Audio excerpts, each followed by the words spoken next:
सभेचे असणारे अध्यक्ष पुणे शहराचे असणारे अध्यक्ष मनवर कुरेशी, मंचकावरती उपस्थित ज्यांनी आपल्या समोर आता असणारा भाषण केले असे असणारे सन्माननीय प्रकाशजी शेंडगे, त्याच्याच बरोबर सन्माननीय प्राध्यापक टी.पी. मुंडे, प्रियदर्शी तेलंग,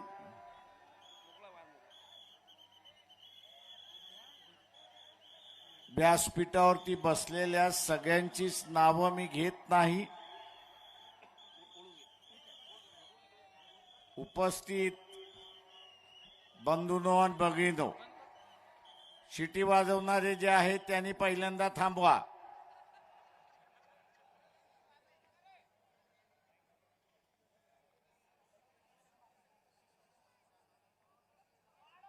लोकसभेच्या निवडणुका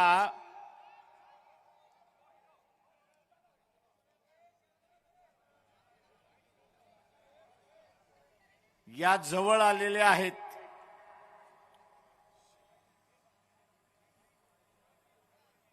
मार्च महिन्याच्या पहिल्या आठवड्यामध्ये इलेक्शनच्या तारखा सुद्धा जाहीर होतील आणि आपल्या समोरचं असणारं लक्ष हे आपण कायम ठेवलं पाहिजे आणि ते म्हणजे पुन्हा RSS भारतीय जनता पक्षाचं सरकार केंद्रावरती येणार नाही याची दक्षता आपण त्या ठिकाणी घेतली.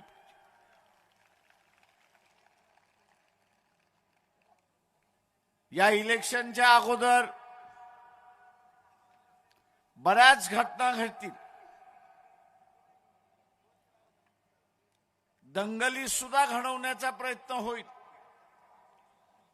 पक्ष फोडण्याचं कामकाज तर चाललंय, नेत्यांना पळवण्याचं कामकाज चाललेलं आहे.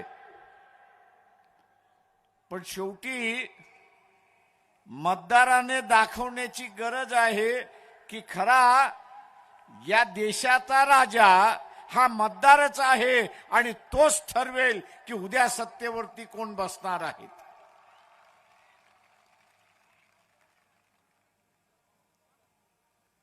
मित्रो,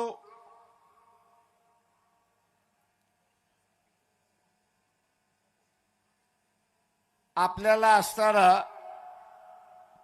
उद्या युती होईल न होईल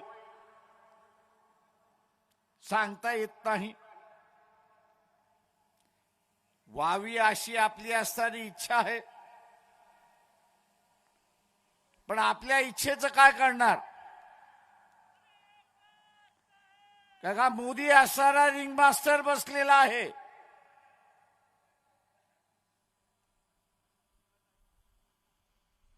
त्या रिंग मास्टरने तुला जेलमध्ये घालतला सांगितलं तर हा जाणारा जेलमध्ये म्हणतो मी तुझ्याच जेलमध्ये येतो ना, कशाला तू पोलिसांच्या जेलमध्ये घालवतोय? आणि अशा अनेक घटना होत.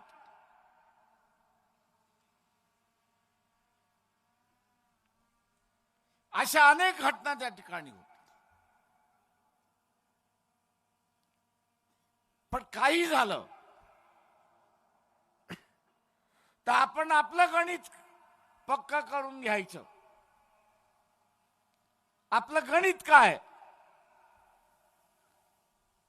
फुले शाहू आंबेडकरी विचाराचा एक मतदार, फुले शाहू आंबेडकरी विचाराचा एक मतदार यांनी आपल्या बरोबर 5 मतदार जोडले पाहिजे. आपलं गणित काय? तर एक फुले शाहू आंबेडकरी मतदाराने, एक फुले शाहू आंबेडकर मतदाराने त्याच्याबरोबर 5 मतदार जोडले पाहिजे आणि ज्या दिवशी 5 मतदार आपण जोडलेले आहे त्या दिवशी भारतीय जनता पक्ष RSSचं सरकार केंद्रामध्ये येणार नाही हे आपण सरळ लक्षात घ्या.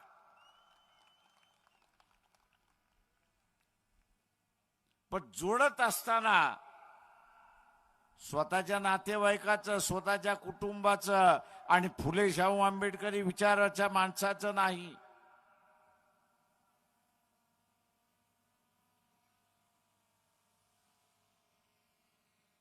तर जो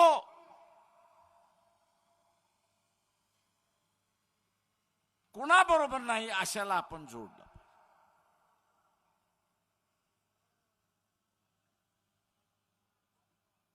हे शक्य आहे का? मतदाराला शक्य आहे का? मग साम दाम जे काय कुलुप्त्या वापरता येतील त्या आपण वापरल्या पाहिजे.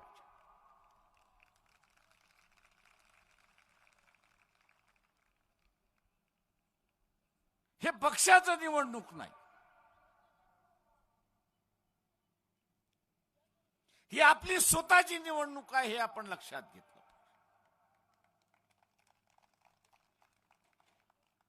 इथे सत्तेवरती कोणाला बसवायचं याची निवडणूक नाही.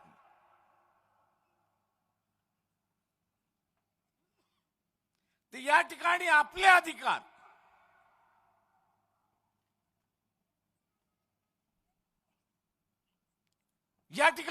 अधिकार हे शाबूत ठेवणं याची लढाई आहे हे आपण लक्षात घ्या.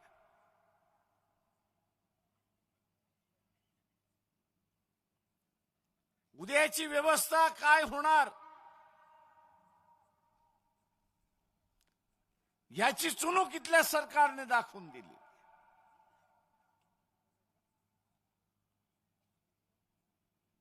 याची चुणूक सरकारने दाखवून दिलेली आहे. कर्मचारी भरती करायचं नाही पण कॉन्ट्रॅक्ट पद्धत त्या ठिकाणी वापरायची.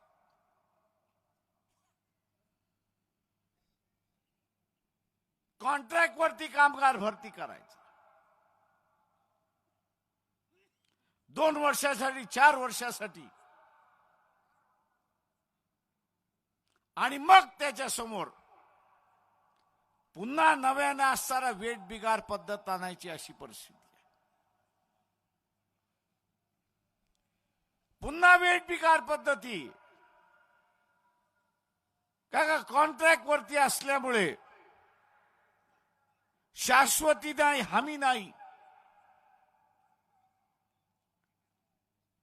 शाश्वती आणि हमी नसल्यामुळे तो ज्या ठिकाणी काम करतोय, ज्याच्याकडे काम करतोय त्यांनी सांगितल्याप्रमाणे वागल्याशिवाय त्याच्याकडे प्रयत्न नाही हे लक्षात घ्या. तू वागला नाही, ऐकलं नाही तर टर्मिनेशनची नोटीस आली तो उपासमार आला. मग आपला उपासमार टाळण्यासाठी जे सांगितलं त्या केलं जाईल अशी परिस्थिती आहे. आणि म्हणून ही आपल्याला वेठबिगार नव्या पद्धत पाहिजे का? बाबासाहेबांनी ही वेठबिगार पद्धत बंद केली. सरकारी कर्मचाऱ्याला चुका केल्याशिवाय काढता येणार नाही, त्याचं वय होत नाही तोपर्यंत एक शाश्वत दिलं, त्याला शाश्वत केलं.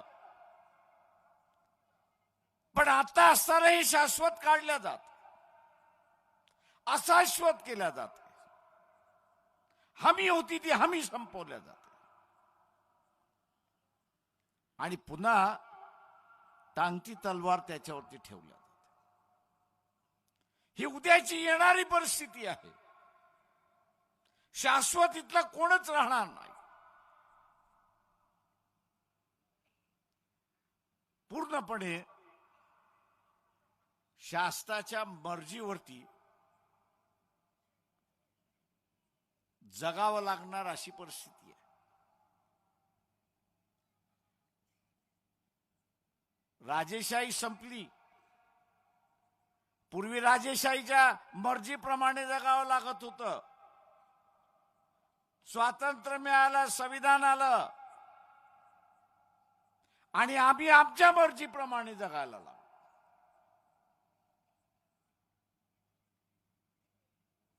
आज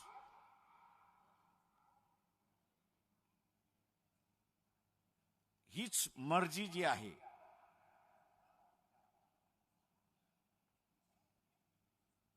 त्यावरती अंकुश घातला जाणार, बंदिस्त केल्या जाणार.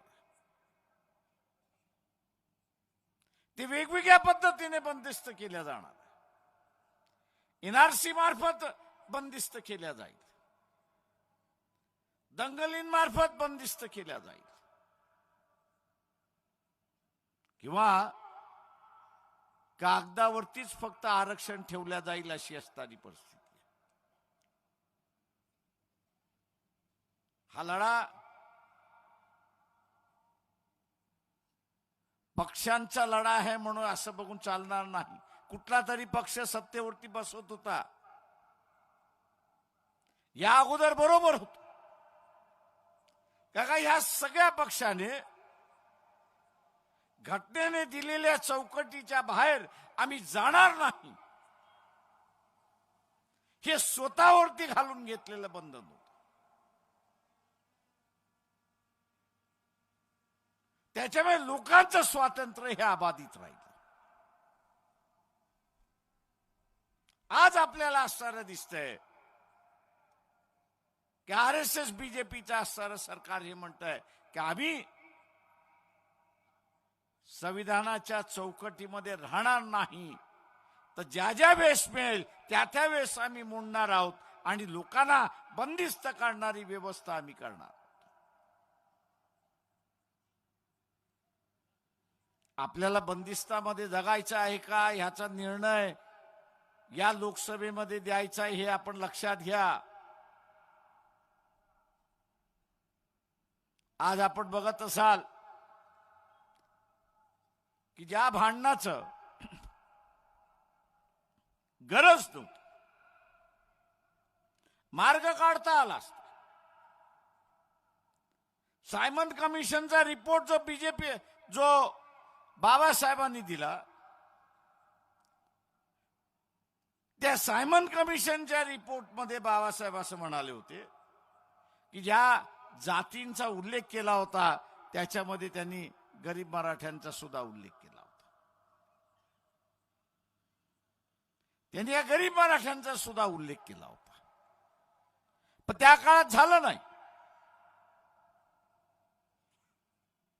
आता परिस्थिती खालवली आणि पुन्हा आपल्याला दिसते शांततेने सोडवण्याच्या ऐवजी ओबीसी विरुद्ध मराठा, मराठा विरुद्ध ओबीसी असं भांडण त्या ठिकाणी लावलेलं आहे. वंचित बहुजन आघाडीने भूमिका घेतलेली आहे. वंचित बहुजन आघाडीने भूमिका घेतलेली आहे की ओबीसीचं ताट हे वेगळं असलं पाहिजे आणि गरीब मराठ्याचं ताट जे आहे ते वेगळं असलं पाहिजे हे असणारं लक्षात घ्या.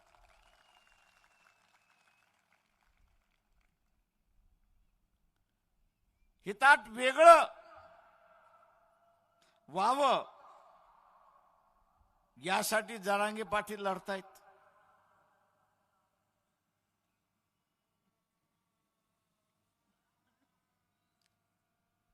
त्यांना माझा असणारा प्रेमाचा सल्ला आहे की आम्ही अण्णा पाटलांचं आंदोलन बघितलेलं आहे.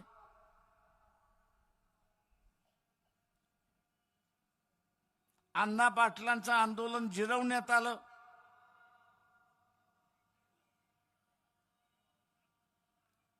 आत्ता उभं केलेलं आंदोलन जर जिरवायचं नसेल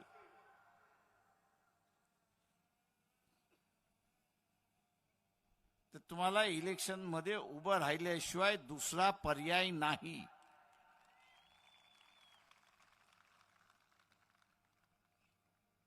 आणि इलेक्शन मध्ये उभं राहिला नाहीत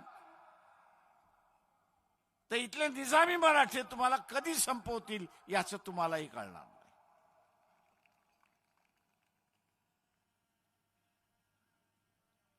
बघा, इथल्या गरिबांच्या चळवळी कधीच उभ्या राहिल्या नाहीत, त्या उभ्या राहू दिलेल्या नाहीत. आज आपणही जे करतोय ते इथल्या असणाऱ्या गरिबांच्या चळवळी उभ्या करतो, उपेक्षितांच्या चळवळी या ठिकाणी उभे करतो. या उपेक्षितांच्या चळवळीमध्ये एकजूट होणं हे त्याच्यातलं महत्वाचं आहे.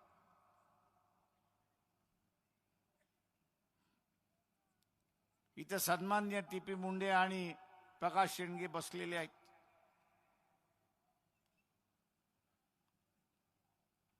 आपण जे करत आहात त्यातून एक मतदारसंघ तुम्ही ब्लॉक केलेला आहे.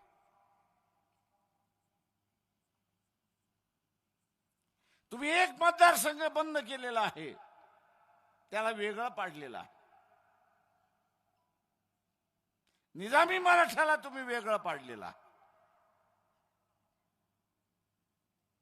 नवीन मित्र हा शोधावा लागेल हे असं लक्षात घेतलं.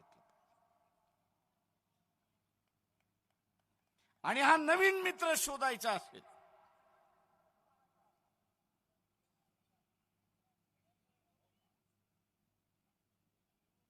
तर इथला नवीन मित्र हा मुसलमानाशिवाय दुसरा कोणी नाही हे आपण लक्षात घ्या.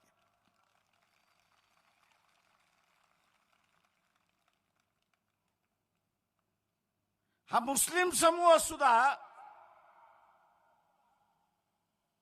स्वतःची असणारी सुरक्षिता राजकीय पक्षांमध्ये शोधतोय. मुस्लिम समाजालाही सांगतो, राजकीय पक्ष तुम्हाला सुरक्षिता देणार नाहीत. राजकीय पक्ष तुम्हाला सुरक्षिता देणार नाहीत. या वंचितांच्या सभेमध्ये आणि वंचितांच्या आंदोलनामध्ये मुसलमान सहभागी झाला, तिथे त्याला सुरक्षिता मिळेल हे असताना लक्षात घ्या.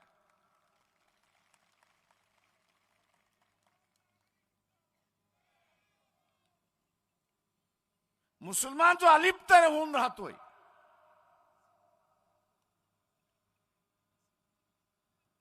त्याच्या अलिप्तपणातून त्याला बाहेर पडावं लागेल. तो ज्या दिवशी बाहेर पडेल आणि इथल्या वंचितांबरोबर बसायला सुरुवात करेल त्या दिवशी समूहच त्याला सुरक्षिता दिल्याशिवाय राहणार नाही हे मुसलमानांनी त्या ठिकाणी लक्षात घेतलं.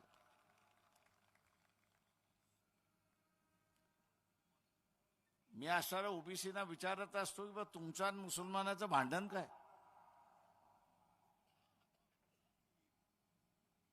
एकेकाळी मी त्या असणाऱ्या दलितांनाही विचारत होतो की तुमचं आणि मुसलमानाचं भांडण काय?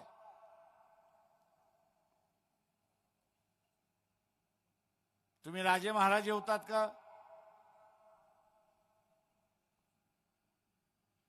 तर नाही, उपेक्षित तुम्ही होतात. दरबारी सुद्धा नव्हतात अशी असणारी परिस्थिती, चोपदार नव्हतात अशी असणारी परिस्थिती होती. शिवाजी महाराजांचा काळ सोडला तर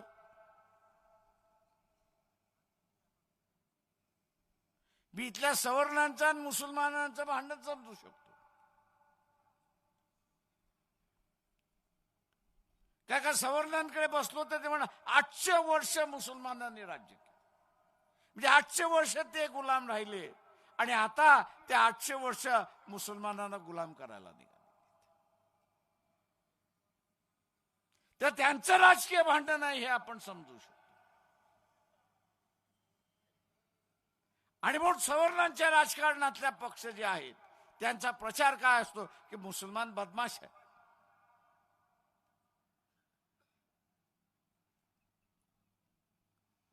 आणि तो दुरी करायला बघतो, त्या दोघांमधला भिन्नता आणि आपण त्याला बळी पडतोय अशी असणारी परिस्थिती.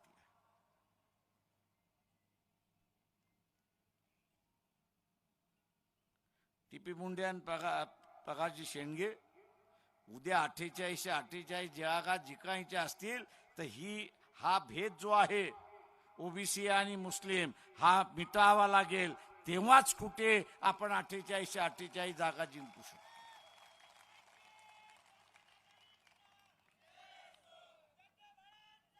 आणि म्हणून मुसलमानांना माझं आव्हान आहे की जिथे जिथे ओबीसीचा उमेदवार उभा असेल, जिथे जिथे ओबीसीचा मुसलमान उभा असेल, त्याला मतदान देऊन मोकळं व्हा.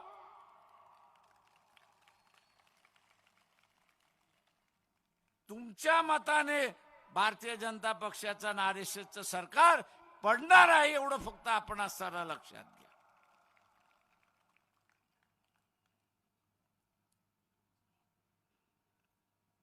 मित्रो,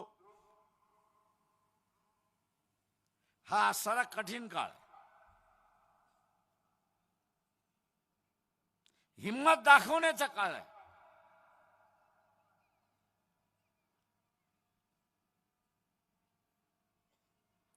ज्याला रेषा ओलांडणं म्हणतो त्या तो असताना काळ. जसं मी जरांगे पाटील यांना म्हणतो, हिम्मत दाखवा, समाज तुमच्या पाठीमागे आहे, गरीब मराठा तुमच्या पाठीमागे आहे, हिम्मत दाखवा, निर्णय घ्या, उभं राहा आणि इथल्या असणाऱ्या व्यवस्थेला परिवर्तन करा. हा जो निजामी मराठा आहे, सत्तेवरती बसलेला आहे, स्वतःच्या तुंबड्या घेऊन बसलेला आहे आणि लोकांना गरीब केलं, अशी परिस्थिती आहे. हा मग निजामी मराठा काँग्रेसमध्ये आहे, तो भारतीय जनता पक्षामध्ये सुद्धा आहे, हे आपण लक्षात घ्या. आणि म्हणून 12 दिवस झाले दिल्लीचं आंदोलन थांबलेलं नाही, शेतकऱ्याच्या मागण्या मान्य झाल्या नाहीत, अशी परिस्थिती आहे.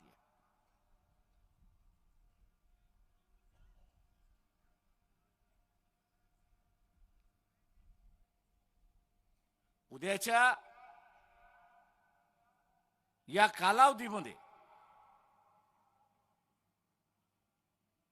जरांगे पाटील यांनी जशी हिम्मत दाखवली पाहिजे, तसंच टीपी मुंडे आणि प्रकाश शेंडे आपणही असणारी हिम्मत दाखवली पाहिजे की इथल्या मुसलमानांबरोबर बसून एक राजकीय समझोता आपण केला.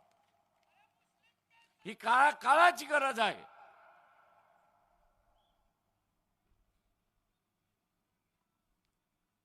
ओबीसीचं मिळालेलं ताट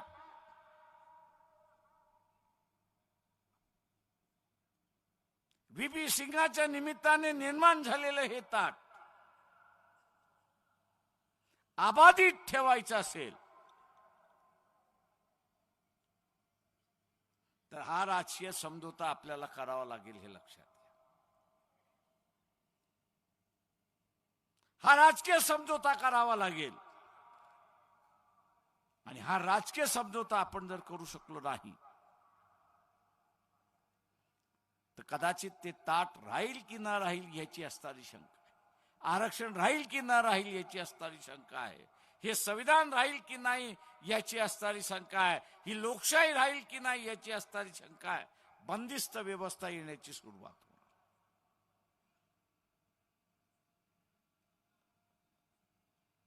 आणि म्हणून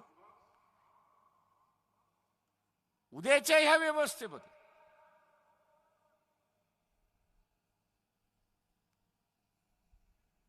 जो बदल आहे, उपेक्षितांचा बदल आहे, वंचितांचा बदल आहे, त्याचा धर्म न पाहता, त्याची जात न पाहता उद्या वंचितांची सत्ता ही आपल्याला आणायची आहे. ती आपण सगळेजण आणाल आणि त्याच्यासाठी आपण कटिबद्ध राहाल ही अपेक्षा मी आपल्या सगळ्यांतून बाळगतो आणि आपली रजा घेतो. जय भीम, जय भारत.